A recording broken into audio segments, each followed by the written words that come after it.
بسم الله الرحمن الرحيم رب اشرح لي صدري ويسر لي امري واحلل عقدة من لساني يفقهوا قولي. Bonjour, chers honorables membres du jury, cher public. Je suis Ousmane Amadou. Je suis très heureux d'être aujourd'hui devant vous pour vous présenter mon mémoire de fin d'études en vue de l'obtention de licence professionnelle en sciences halieutiques et industrie de pêche.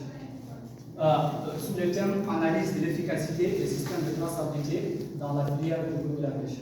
J'ai effectué ces stages au sein de l'ONISPA, plus précisément dans le département de l'inspection sous la supervision de l'inspecteur sanitaire Salomon. Voici le plan de mon travail.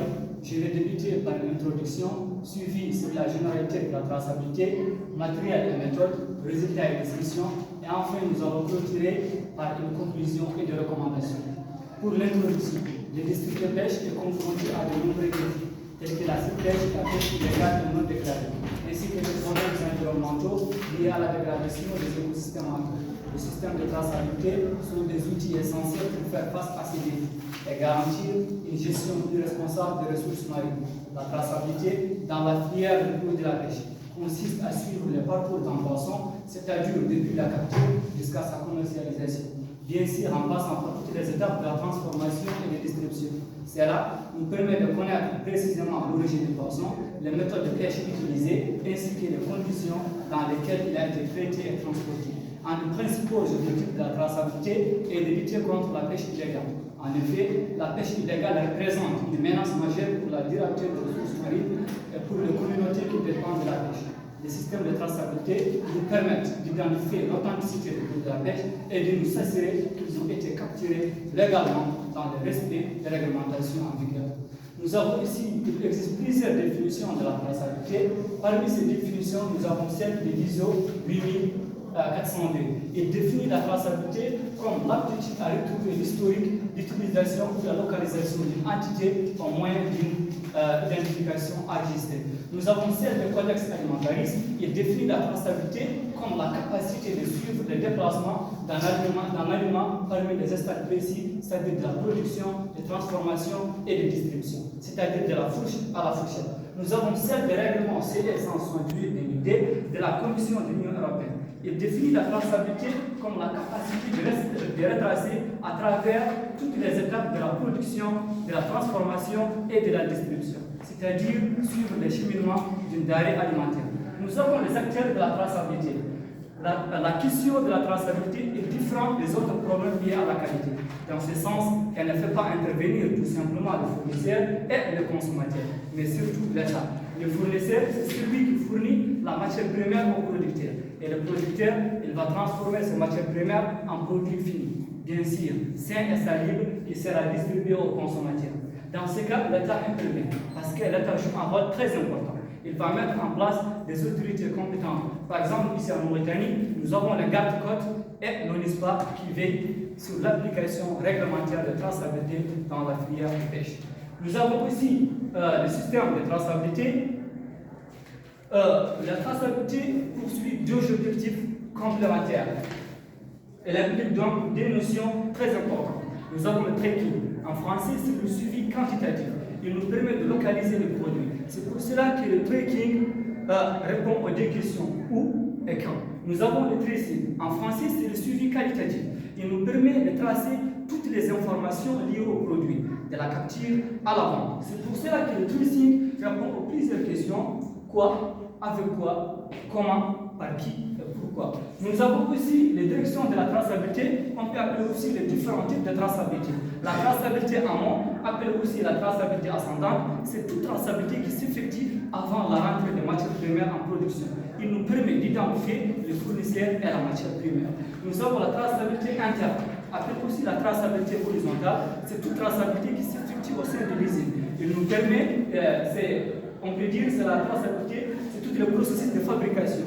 Enfin, nous avons la traçabilité avant, appelée aussi la traçabilité descendante. C'est une traçabilité qui commence de l'expédition jusqu'au consommateur. Il nous permet de déterminer le client et le consommateur. Nous avons le procédure de rappel et de retrait. Quand texte, on parle de rappel et de retrait. Le rappel, c'est quand le produit est déjà distribué au consommateur, c'est-à-dire dans de petites boutiques de clients. Dans ces cas, on peut faire ce qu'on appelle le retrait.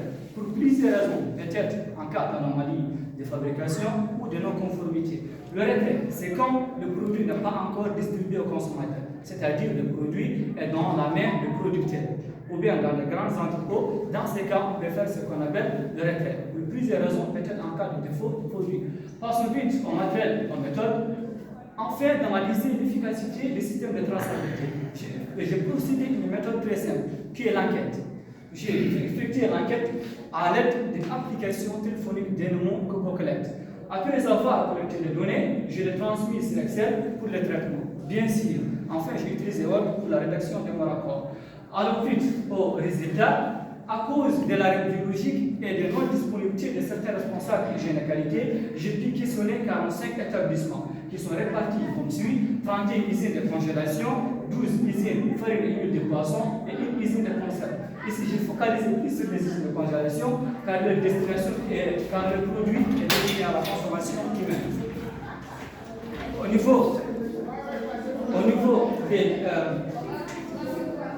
niveau de la réception, ici j'ai posé des questions.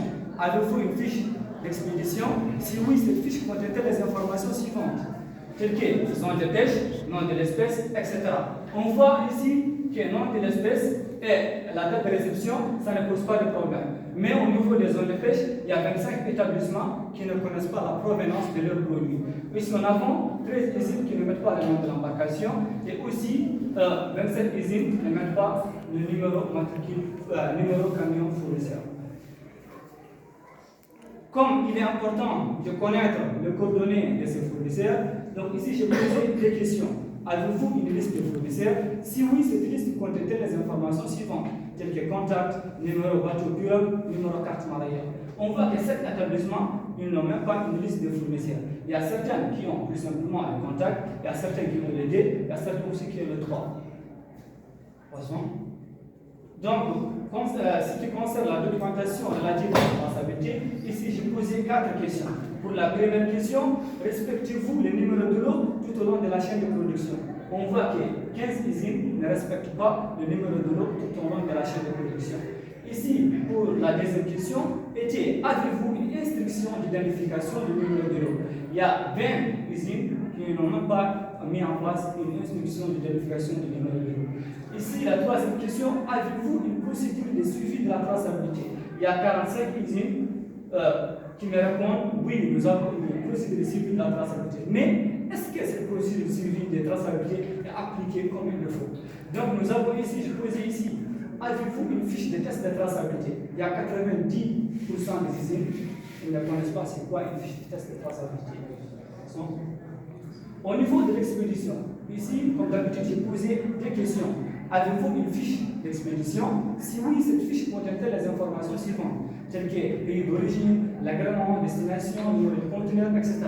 On voit que toutes ces informations, ça ne pose pas de problème. Mais au niveau du numéro de sous-lot, il y a 39 usines qui ne mettent pas le numéro de sous-lot. Passons vite. Ici, la discussion. D'après le résultat, on voit que plusieurs usines n'arrivent pas à identifier le fournisseur, ce qui entraîne de perdre d'informations vitales en cas de problème lié à la non-conformité. Certains établissements sont approvisionnés par plusieurs usines dont ils ignorent leur contact ou adresse. D'après le résultat, on voit que certains établissements n'ont même pas une liste de fournisseurs. Donc, les responsables d'hygiène et qualité ne peuvent pas être présents lors de chaque réception de produits, d'où certaines erreurs sont causées par son suppléant mal formé. Les acteurs ne sont pas bien formés sur les techniques de base pour assurer la mise en place d'une bonne traçabilité. En conclusion, d'après l'étude, les données concernant la matière première telles que fournisseurs, zones de pêche ne sont disponibles que chez une faible partie des usines. Concernant la documentation de la traçabilité et la traçabilité interne sont disponibles mais mal appliquées chez une grande partie des usines. Par contre, ce qui concerne les produits finis tels que l'agrément d'origine, ça ne pose pas un problème pour la filière. Les systèmes de traçabilité dans la filière de pêche sont fragiles et incohérents, ce qui affecte négativement le secteur. Par conséquent, les autorités compétentes sont tenues d'intervenir dans le meilleur délai.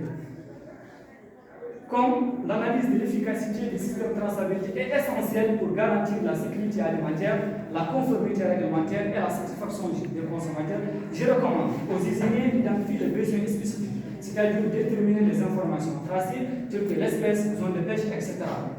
Donc, se conformer aux réglementations, c'est-à-dire assurer que votre procédure de cycle de la traçabilité respecte la réglementation nationale et internationale. C'est-à-dire cartographier le flux de produits, c'est-à-dire savoir comment vos produits se déplacent de la capture à la vente. Donc, critères de sélection, c'est-à-dire choisir des fournisseurs qui respectent la norme de qualité et de durabilité. Donc, je recommande aux responsables de chaîne de qualité d'avoir certains outils qui les permettent de collecter des données, des informations telles que des ordinateurs et des imprimantes. Enfin, je recommande aux usines de recruter les étudiants de lycéens car ces étudiants sont bien formés en hygiène et qualité et sans oublier qu'ils sont spécialisés en sciences halieutiques et industrie de pêche. Merci pour votre